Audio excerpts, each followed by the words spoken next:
Bismillahirrahmanirrahim. Alhamdulillahirabbil alamin. Assalamualaikum warahmatullahi wabarakatuh. Innal hamdalillahi nahmaduhu wa nasta'inuhu wa nastahdihi wa natubu ilaihi min shururi anfusina wa sayyiati a'malina. من يهده الله فلا مضل له ومن يضلله فلا هادي له أشهد أن لا إله إلا الله وحده لا شريك له وأشهد أن محمدا عبده ورسوله لا نبي ولا رسوله بعده قال الله تعالى في القرآن الكريم أعوذ بالله سميع عليم من الشيطان الرجيم يا أيها الذين آمنوا اتقوا الله حق تقاته ولا تموتن إلا وأنتم مسلمون وقال يا أيها الذين آمنوا اتقوا الله وقولوا قولا سديدا يصلح لكم أعمالكم ويغفر لكم ذنوبكم ومن يطع الله ورسوله فقد فاز فوزا عظيما فقال النبي صلى الله عليه وعلى آله وسلم اتق الله حيثما كنت وأتبع سيئة الحسنة تمحوها وخالق الناس بخلق حسن أما بعد.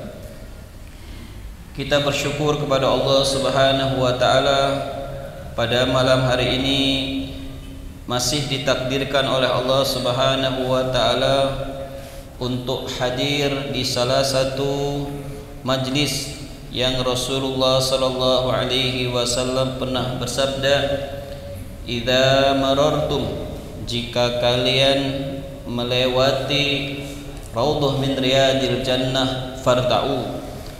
Jika kalian melewati salah satu dari taman-taman surga, farta'u, maka berhentilah, maka bergabunglah, maka bersamailah. Apakah yang termasuk dalam yang Rasul sampaikan tadi? Yakni salah satunya adalah halaqah, kumpulan orang-orang yang sedang mencari ilmu.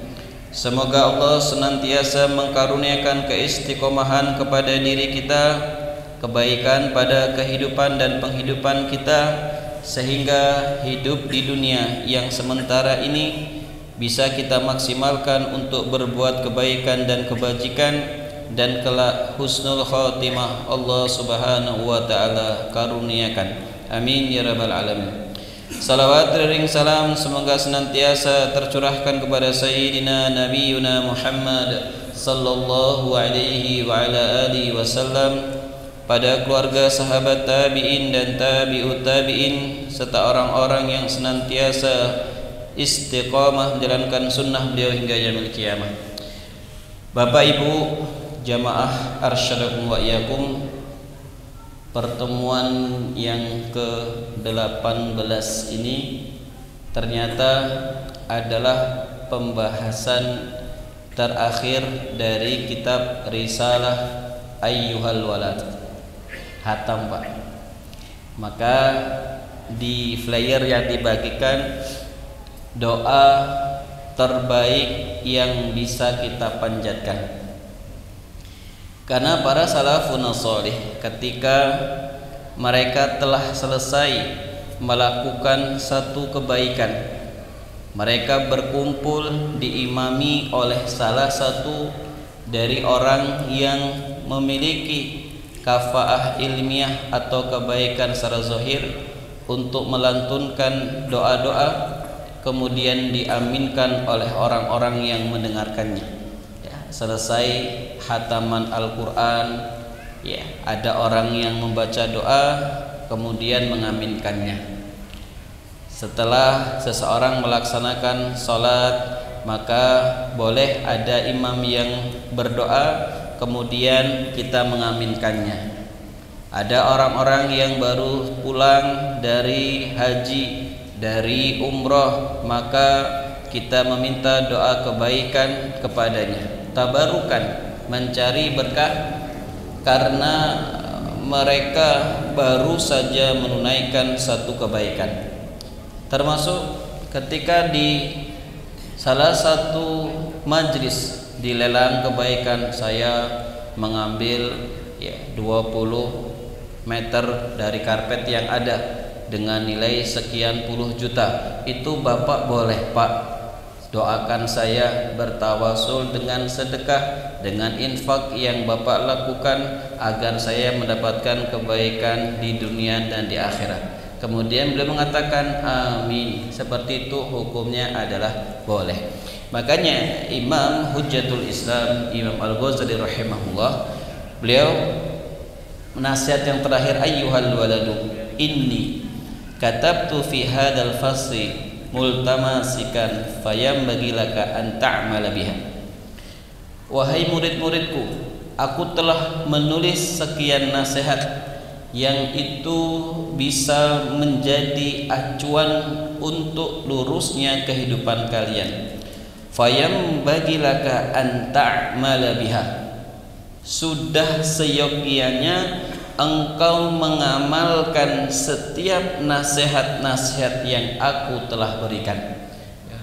Ternyata sudah 1,5 tahun Pak kita bahas kitab ini, ya. Tapi karena pertemuan 1 bulan sekali, terkadang ada berbarengan mungkin dengan event tertentu, ya. Sebenarnya ini pertemuan ke-18. Kemudian mengatakan, wala tansani fihi min antadkuroni fi salihil du'aika. Ya Pak, ini menjadi hujjah, ya, menjadi landasan hukum bolehnya seorang guru meminta doa dari murid-muridnya.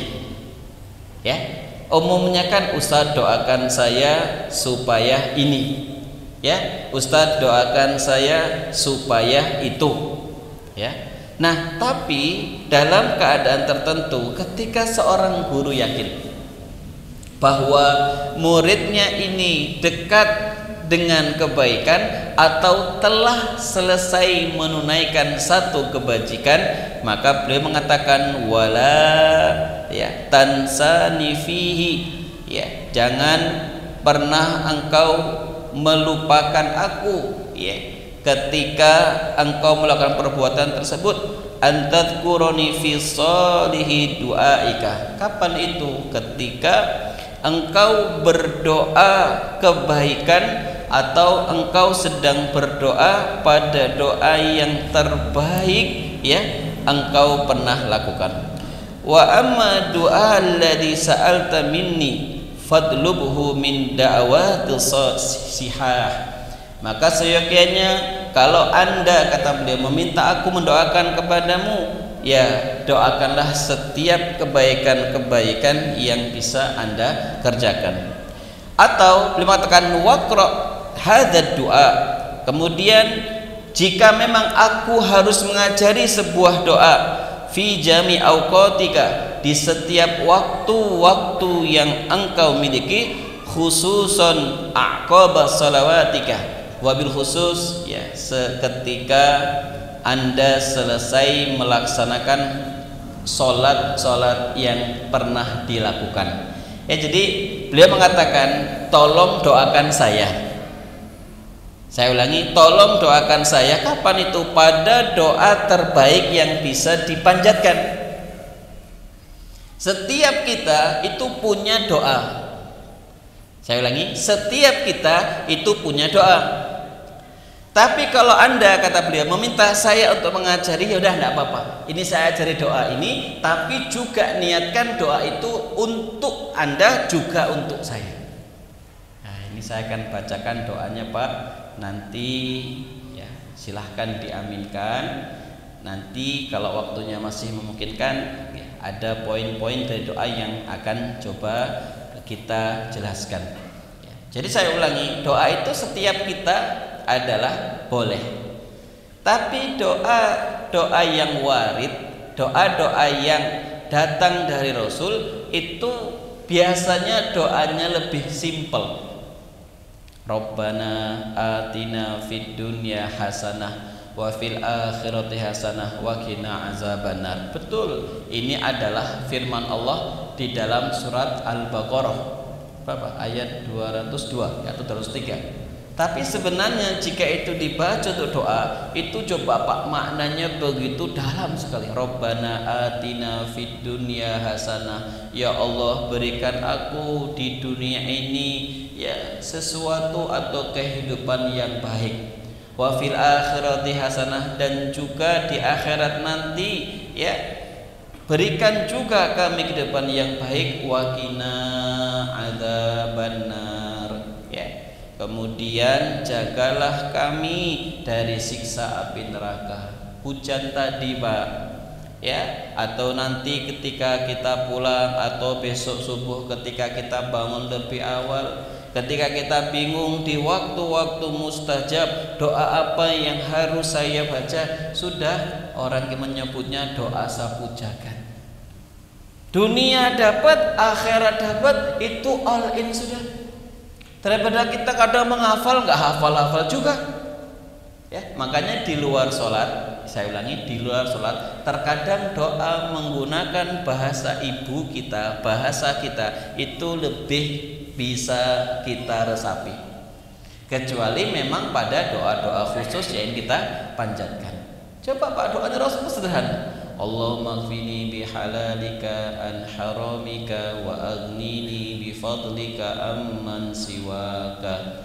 Ya Allah, cukupkanlah aku dengan sesuatu yang halal yang datang darimu, agar terhindar dari sesuatu yang haram menurutmu, ya.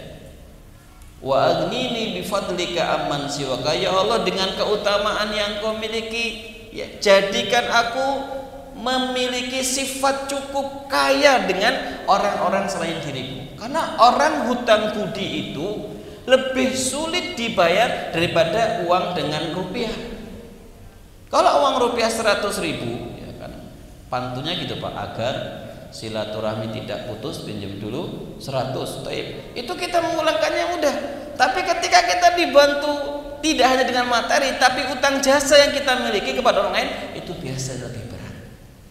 Makanya doa-doa yang Rasulullah ajarkan itu sederhana, maknanya panjang. Hanya karena beliau diminta oleh muridnya, ya, beliau menuliskan doa. Ya, tentunya ada beberapa riwayat di sini yang beliau kutip dari Rasulullah. Bismillahirrahmanirrahim. Allahumma inni as'aluka minan ni'mati tamamaha wa minal ismati dawamaha wa minar rahmati shumulaha wa minal afiyati husulaha wa minal aishi arghadahu wa minal umri as'adahu wa minal ihsani atammahu wa minal in'ami a'ammahu wa minal fadli agdabahu wa minal lutfi af'anahu. Allahumma kun lana wa la takun alaina. Allahumma khtim bis sa'adati ajalaha wa haqiq biz ziyarati amalana wa qrib bil afiyati uduwana wa salana waj'al ila rahmatika masiratana wa malana waqsul sijab afka wala zunubika wa munna alaina bi islahi uyubina waj'alit taqwa zadana wa fi dina istihadana wa alayka tawakkulana wa i'timadana. Allahumma sabbitna ala nahjil istiqamah wa adirna fid dunya min mujibatin nadamata yawmal qiyamah wa khaffif anna thaqilal awzar warzuqna 'ishatal abrar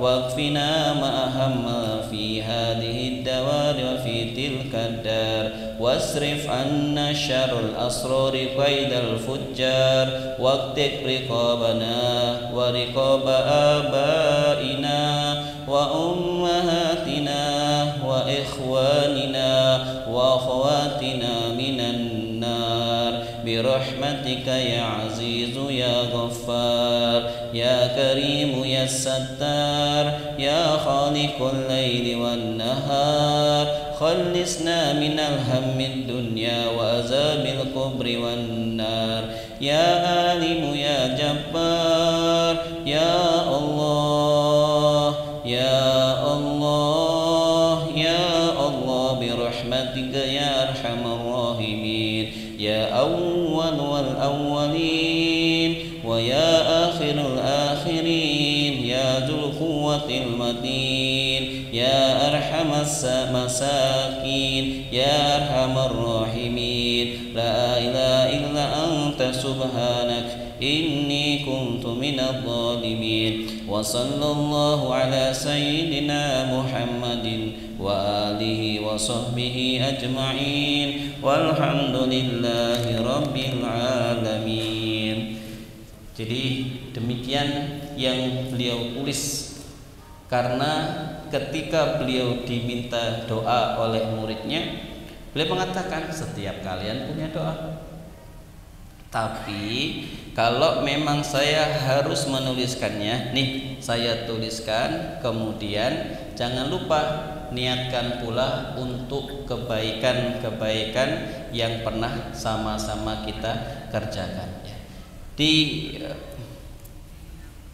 Pertama udah bilang Allahumma inni as'aluka minan ni'mati tamamah. Ya Allah, sesungguhnya aku minta kepadamu dengan nikmat yang sempurna.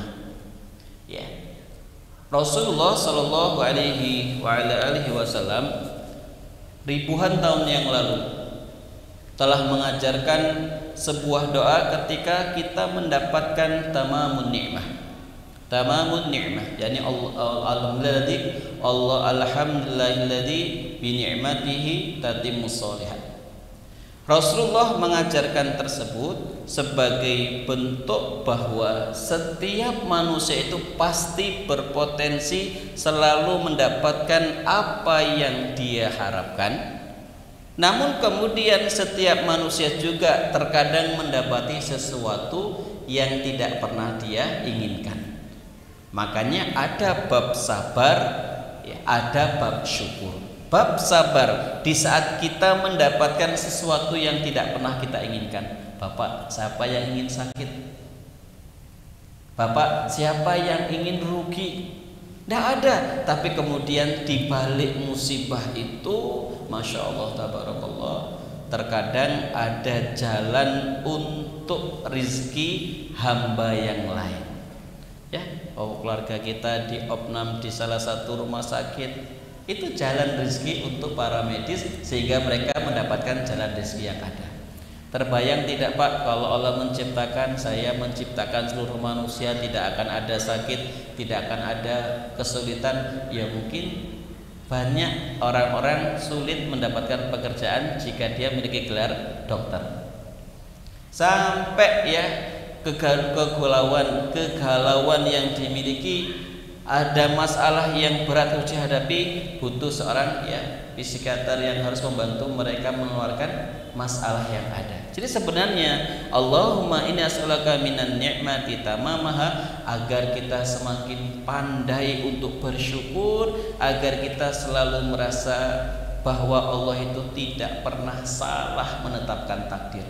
Kemudian wa minal ismati dawamaha, ya, dan penjagaan darimu yang berlaku secara terus-menerus atas kenikmatan yang datang tersebut. Ya Allah Pak, kalau Allah tidak menjaga, kalau Allah tidak memberikan ismah kepada nikmat yang diberikan Pak, hitungan menit, hitungan jam itu Allah bisa luluh lantakkan harta yang dimiliki. Tanggal 8 kemarin di sisi bagian benua yang lain itu hitungan jam triliunan, miliaran dolar itu hilang dalam sekejap, dalam 1 jam saja. Kok nggak begitu tepatnya Ustaz? Kan Anda tahu semua. Coba Pak bayangkan, padahal harus membangun step by step, setahun, 2 tahun, 10 tahun dan seterusnya, tapi dalam hitungan jam Allah mengirimkan dengan takdirnya, iradahnya sebagai bentuk pembelajaran. Sampai saya ditanya oleh seseorang, Ustaz, boleh tidak saya berdoa kepada Allah? Doanya, ya Allah, besarkanlah api, besarkanlah angin yang saat ini sedang menimpa benua itu. Saya jawabnya bingung, ya bisa jadi di sana ada orang muslim juga. Terus gimana Ustaz? Ya katakan saja la haula wala quwwata illa billah. Berarti Ustaz tidak bahagia. Saya tidak menjawab seperti itu, tapi sebagai seorang mukmin tidak harus kemudian melakukan li'an. Li'an itu banyak melaknat. Karena kita nggak pernah tahu nanti akhir dari mereka itu seperti apa. Ya, ada dari di grup ratusan rumah. Ya. Mungkin kalau keseluruhan ribuan rumah itu hancur, ada satu rumah yang katanya utuh. Dan itu punya orang muslim. Misalnya itu kan sebagai bentuk pembelajaran. Ya, itu kalau kita ini laknat terus, ya masalahnya seseorang itu sebelum datang kematian masih ada potensi akan dan bisa jadi bertobat. Innallaha yaqbalu taubatal abdi ma lam yughargir. Ya. Sesungguhnya Allah akan selalu menerima taubat dari hambanya selama napas belum di kerongkongan. Dan riwayat yang lain sampai matahari terbit dari barat. Ya sudahlah, itu jadikan ibrah. Jadi wa minal ismati dawamaha, dan ya Allah jadilah engkau sebagai penjaga dari nikmat-nikmat secara keseluruhan, ya, dari nikmat-nikmat secara terus-menerus yang engkau berikan. Ya, nikmat sehat Pak, Masya Allah. Ya, kita harus merasakan sakit supaya nikmatnya sehat. Sampai dikatakan as-sihatu tajun ala ru'usi as-sihah la ya'rifuha ilal mardu. As-sihatu tajun, sesungguhnya kesehatan itu adalah mahkota yang Allah letakkan di atas kepala-kepala orang yang sakit. La ya'rifuha ilal mardu. Dan ketahuilah tajun tadi, mahkota tadi tidak bisa dirasakan, tidak bisa dilihat kecuali oleh orang-orang yang sedang sakit. Bapak, kita merasakan nikmatnya bibir yang sehat itu di saat kita sembuh dari penyakit sariawan. Kalau kita sedang sariawan Pak, makan sate, sop yang terenak sekalipun itu terasa luar biasa. Itulah kenapa saya sering ngomong sama murid-murid saya, ada 4 rukun makan itu supaya lezat. Pertama harus sehat dulu, ya. Kemudian yang kedua harus lapar. Yang ketiga dengan teman sejawat. Jadi kalau makan itu tarik-tarikan rebutan itu. Yang keempat gratis. Nah, kalau yang gratis tobaan ya pasti itu orang rukun makannya terpenuhi. Alhamdulillah ada sehat di situ. Ya. Nah, disinilah kemudian sebagai bentuk ismah penjagaan Allah secara terus menerus dari nikmat tersebut, itu menjadikan seseorang dekat kepada kebaikan. Bapak orang kaya punya 10 rumah, setiap rumah punya 3 kamar, 3 kali 10 berarti punya 30 kamar. Apakah 30 kamar dia tidur dalam satu waktu? Tidak. Tetap dia hanya membutuhkan 1 kamar. Justru kalau 30 kamar tidur dalam 1 malam, tidak akan bisa nyenyak. Baru 2 menit Pak, pindah Pak. Baru 10 menit pindah Pak. Tetap 1 kamar yang dia gunakan. Berarti apa? Nikmatnya tidur bukan pada tempat yang mewah, kasur yang empuk, tapi ketika Allah berikan kepada dia rasa kantuk. Ya, jadi sebenarnya itu doa isma. Wa minar rahmati syumulaha, dan dari rahmatmu sehingga sempurnalah setiap kenikmatan yang saya dapatkan. Wa minal afiyati husulaha, dan setiap kesehatan yang aku bisa mendapatkan. Ini Masya Allah, doa-doa yang mungkin ketika kita diberi oleh Allah harta yang banyak namun tidak diberi kesehatan, apalah gunanya? Saya semalam di salah satu masjid itu membahas kitab Ta'limul Muta'alim. Saya katakan kepada mereka lebih baik ya seseorang itu diberi ya gaji 10 juta, penghasilan 10 juta sehat, daripada dia punya penghasilan 4 juta tapi seminggu harus 3 kali cuci darah. Ya jelas susah. Kenapa? Karena memang orang itu kalau sudah dinikmatinya dikurangi, itu ujian luar biasa.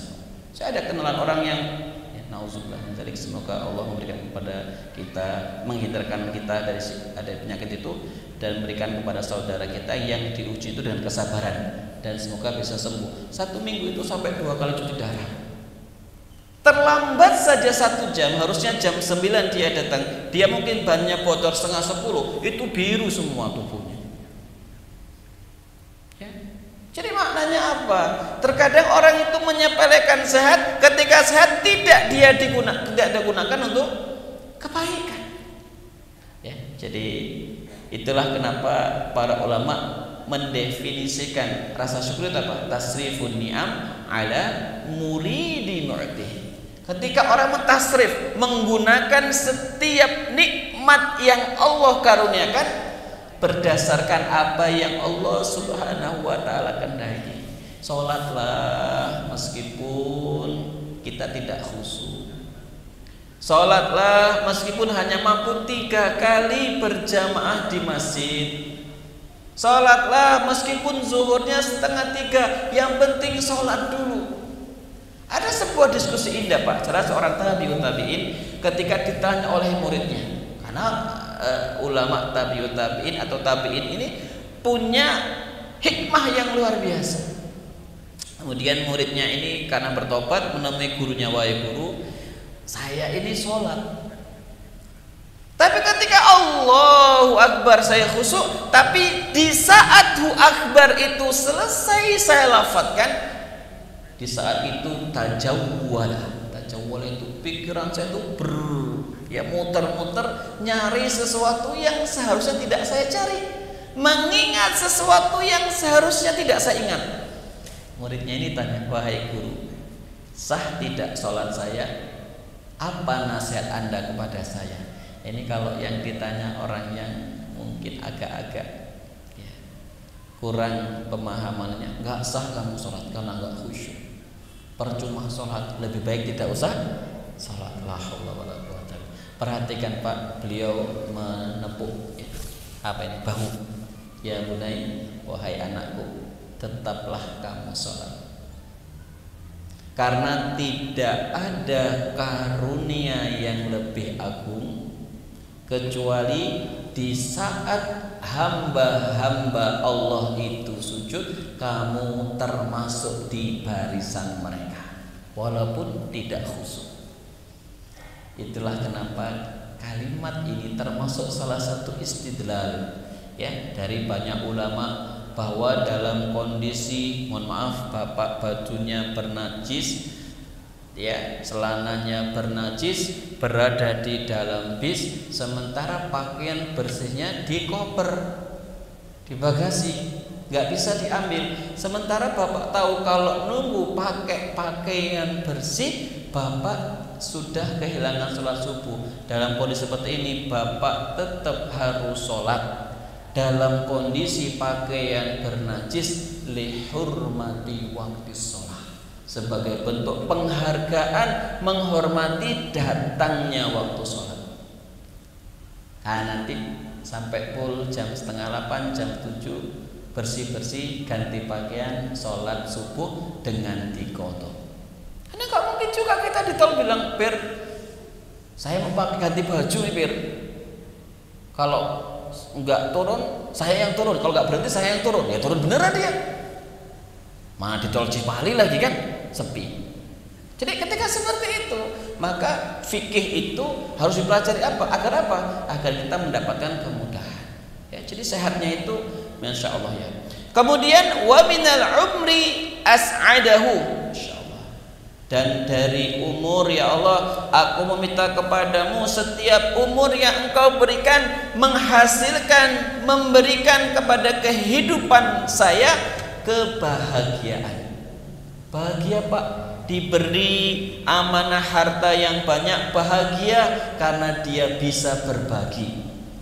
Diberi harta yang sedikit, dia bersyukur agar hisabnya lebih ringan.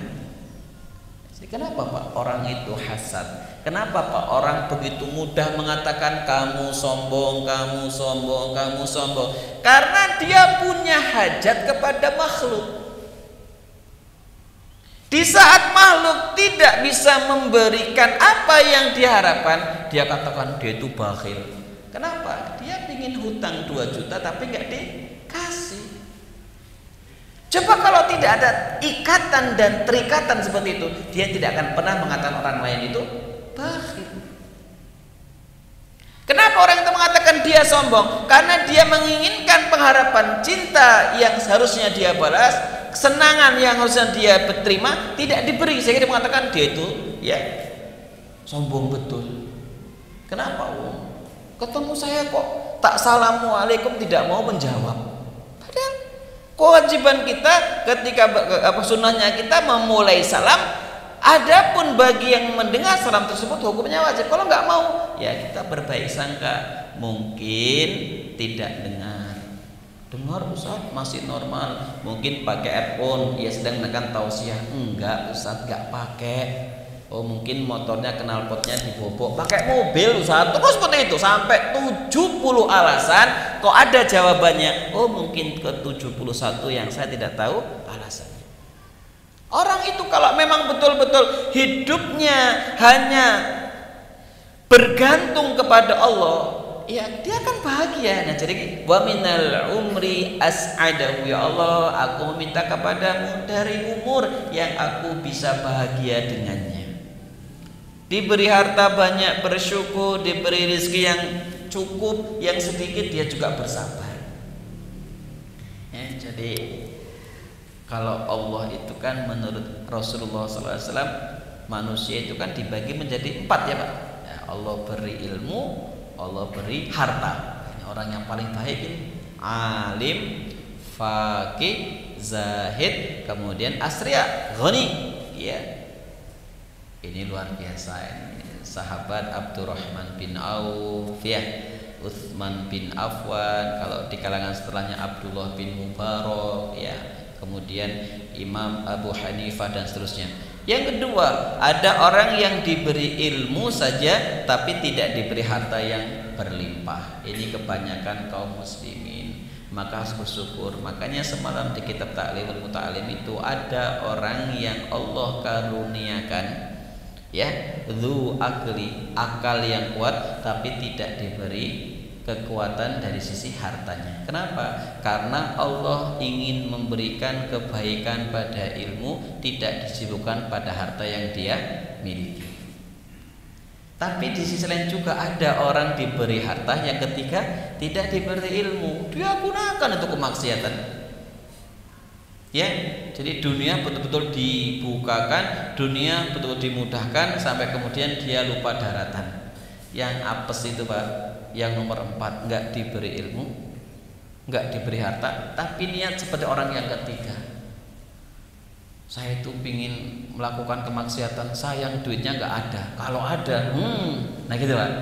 Orang ini miskin, tapi dihisab dengan hisaban orang yang kaya.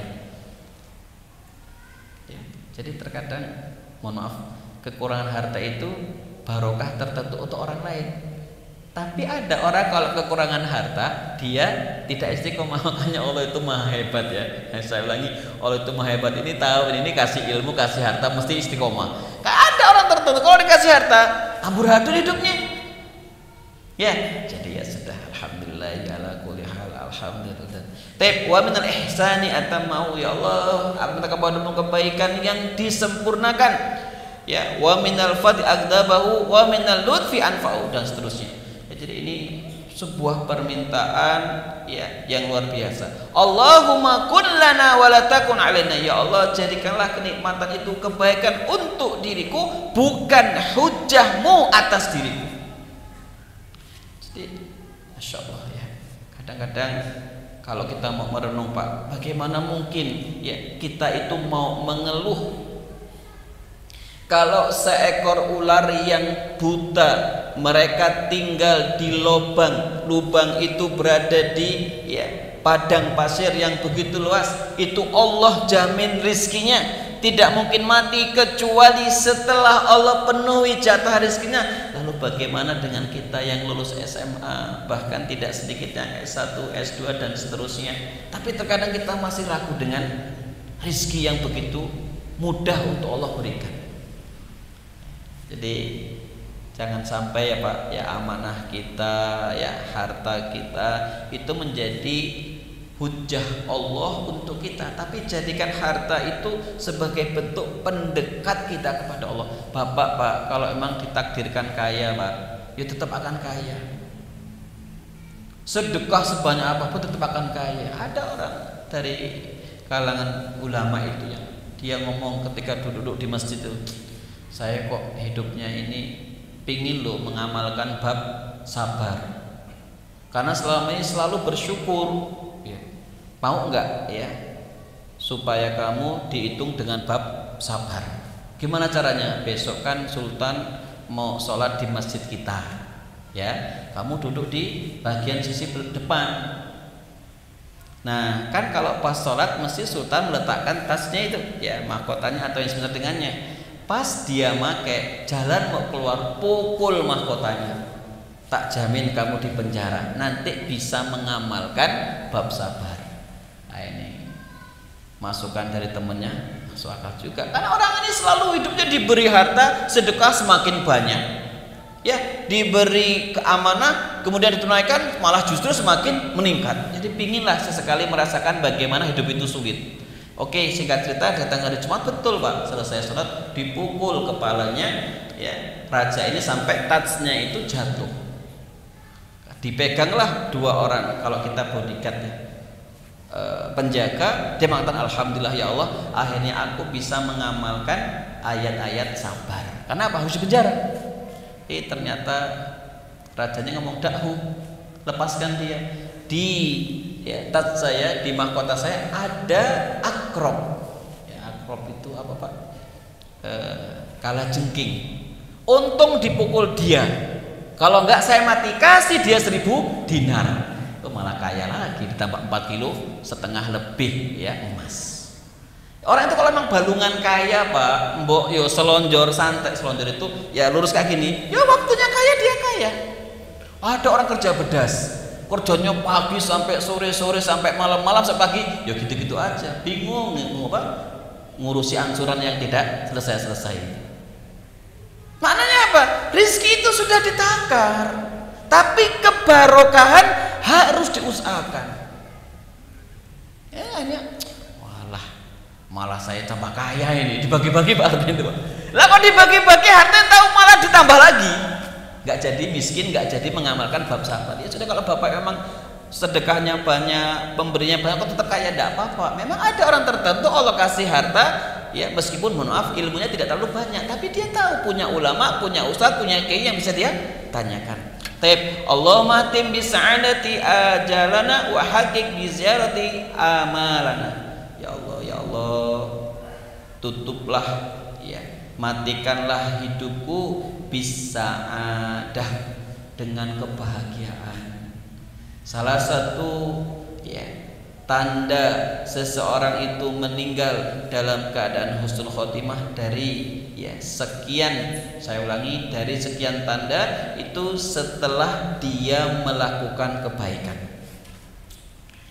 Setelah seseorang itu ya melakukan kebaikan, atau di saat dia meninggal dunia ya dari keningnya itu keluar keringat. Jadi saya pernah ditanya Ustadz, karena pada waktu itu kita main futsal, pas maghrib kita sholatlah di situ.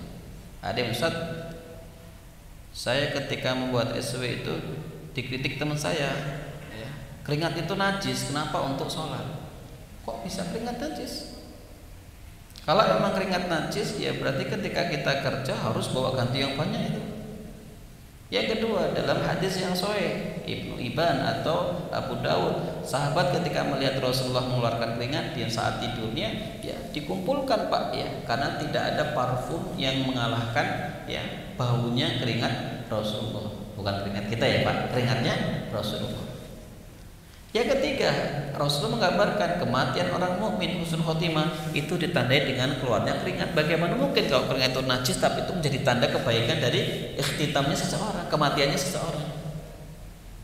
Jadi sebenarnya ketika seseorang itu mendapatkan sa'adah, kebahagiaan dalam kematiannya, Masya Allah, berarti salah satu kalimat yang nanti kita dengar, ya ayyatuhan nafsul mutmainnah irji'i ila rabbiki radiyatan mardiyah fadkhuli fi ibadi wadkhuli jannati.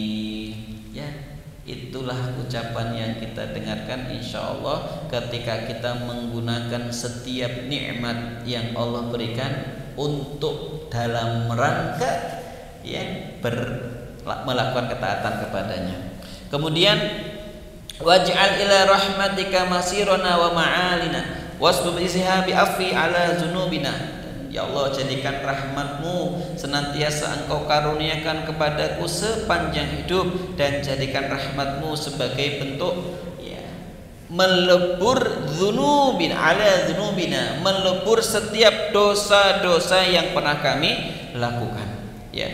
Kemudian wa munna alaina bi islahi uyubina, dan jadikanlah setiap rahmat yang engkau berikan itu menjadi kebaikan-kebaikan untuk memperbaiki aib-aib kami. Bapak Ibu sekalian, setiap kita itu sebenarnya punya aib. Saya ulangi, setiap kita itu sebenarnya punya aib, dan setiap manusia itu punya mata, setiap manusia itu punya mulut untuk komentar. Makanya kalau melihat ya aib temennya, ndak usahlah sampaikan ke orang lain, karena kita juga tidak suka aib kita itu dipertontonkan. Makanya salah satu dalam kitab Tazkiyatun Nafas itu, salah satu syukurnya mata ketika melihat sesuatu yang baik. Saya ulangi, ketika melihat sesuatu yang baik dia ceritakan. Ketika melihat sesuatu yang buruk dari orang lain, dia tahan untuk berkomentar. Ya, karena kalau kita nanti senang membuka aib orang lain, yo Allah membuka aib kita, meskipun kita sembunyi di bawah tempat kasur kita, kolong kasur kita, tetap akan terlihat keburukan kita. Jadi kita ini sebenarnya bukan baik ya Pak, tapi Allah yang menutup aib kita. Kemudian yang terakhir doa beliau, sebenarnya masih banyak tapi ini sudah terakhir. Waj'alit taqwa zadana, dan jadikan ya takwa menjadi bekal kami untuk bertemu kepadamu. Fatazawwadu fa inna khairaz zadi taqwa. Maka berbekalah kalian, karena sebaik-baik bekal adalah bekal takwa kepada. Barakallahu fikum. Insyaallah kita berharap dengan doa yang tadi kita panjatkan dan Bapak aminkan, Allah mengijabahnya, dan insya Allah nanti di bulan Syawal atau setelahnya pasca Ramadan ya, karena bulan depan mungkin sudah masuk atau masih masuk lagi, kita bisa membacakan kitab Irsyadul Ibad ila Sabil Rasyad pada bab-bab yang berkaitan dengan kehidupan sehari-hari. Demikian barakallahu fikum, kita akhiri dengan baca hamdalillah min subhanaka Allahumma bihamdika asyhadu an la ilaha illa anta astaghfiruka wa atubu ilaik. Walhamdulillahirabbil alamin. Assalamualaikum warahmatullahi wabarakatuh. Kisah inspiratif, hukum Islam, adab seorang muslim, tata cara beribadah, amalan kehidupan, motivasi sukses dan cara bisnis, parenting Islam dan Samawa.